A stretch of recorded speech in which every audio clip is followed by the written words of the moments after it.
नमस्कार मुलांनो, आज आपण 5वा घटक म्हणजेच फुलपाखरू ही कविता बघणार आहोत.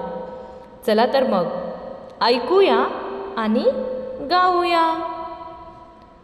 तुम्हा सगळ्यांना फुलपाखरं आवडतात ना? मग या फुलपाखराचीच एक सुंदर रंगीबेरंगी कविता आज आपण बघणार आहोत. फुलांच्या दुनियेत फुलपाखरू दंग, हळूच टिपते फुलांचे रंग.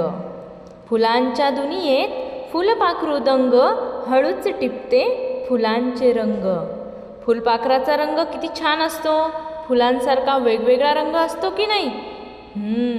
तर फुलावर बसते खुदकन हसते, फुलांचे रंग पंखांना फासते.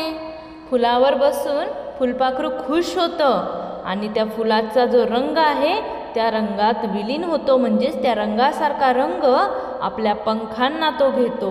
म्हणूनच फुलांचे रंग पंखांना फासतो. निळसर जांभळे ठिपके छान, सोनेरी रंगाची सुंदर कमान. निळे जांभळे ठिपके फुलपाखराच्या पंखांवर दिसतात आणि त्याच्या बाजूने आपल्याला काय दिसते? सोनेरी रंगाची एक सुंदर बॉर्डर असते, म्हणजेच कमान. फुलांच्या दुनियेत फुलपाखरू दंग, पंखांना त्याच्या फुलांचे रंग.